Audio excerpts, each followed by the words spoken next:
The day before the border restrictions are eased, this motion suddenly appears in the parliament for debate. The Prime Minister's loyal lemmings line up to spout this self-congratulatory prattle. I'll just read 2 sentences from the motion.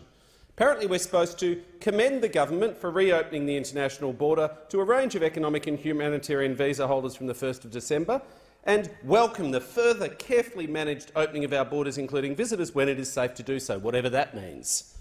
A more honest motion, Deputy Speaker, would go something like this. We condemn the government for failing to order enough vaccines or for building safe national quarantine last year.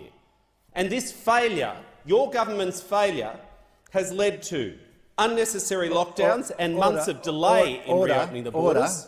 I remind the member of the British it's not my government sure. pointing to me. Sure, got That's that, unparliamentary. Deputy Speaker.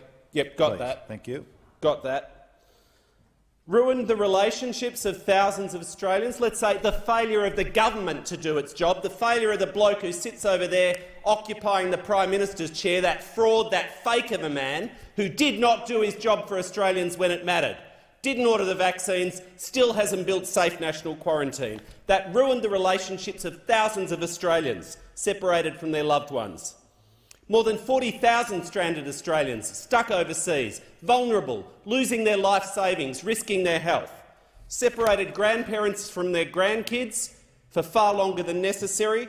The mounting economic damage that we hear from a shortage of critical workers, telling international students to bugger off and go home. That was the Prime Minister, actually. Incalculable human misery, Deputy Speaker, completely ignored by the government, this topic. Families that have been separated because of their visa status. I've heard from dozens of people, it might sound an exaggeration, and it's not, dozens of people who've never met their own children because one partner, who might have been in this country for 10 years but still happened to be on a temporary visa, one partner happened to be overseas when the borders were closed and the other parent was here in Australia. Still, nearly 2 years, they've never met their own children, Deputy Speaker. No compassion from the government. Desperate calls from parents separated from their children because of the border closures. So nearly 2 years of the government ignoring hundreds of thousands of people with a stake in this country. Many of these people have been here for more than a decade. They've got jobs, commitments, leases, lives, loves in this country. They pay tax, they work critical jobs, and the government showed no compassion, no discernment, no nuance, just a blunt discrimination against them because of their visa status. Nearly 2 years of the chaotic administration of the travel authorisation system.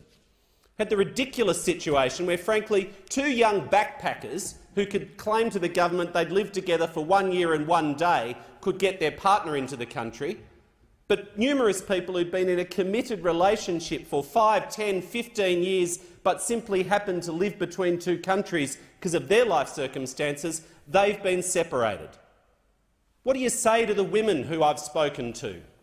Deputy Speaker, what does the government say to the women who I've spoken to who've lost their chance in this life to ever have a child because they're now too old to do IVF because the government has kept the borders closed with no compassion and no nuance and no exceptions? I've seen those people in my office.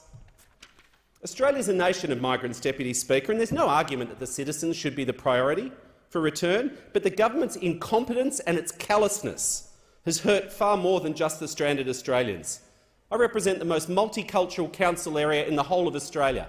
More than 80% of the work of my office is visa and citizenship and the black hole of the Department of Home Affairs.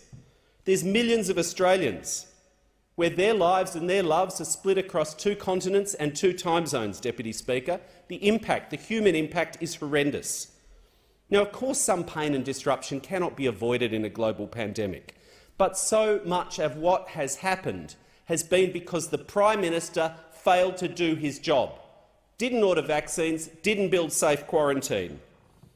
So not just the Australians, millions of Australians who've suffered through the Prime Minister's lockdowns, not just the border closures which have impacted on our economy and temporary migration, the tens of billions of dollars that the next generation are going to be asked to repay on the national debt because they had to hand out tens of billions of economic assistance because they couldn't order enough vaccines or build safe quarantine. Shame on the government, Deputy Speaker, and shame on whoever introduced this motion full of spin and self-congratulatory prattle.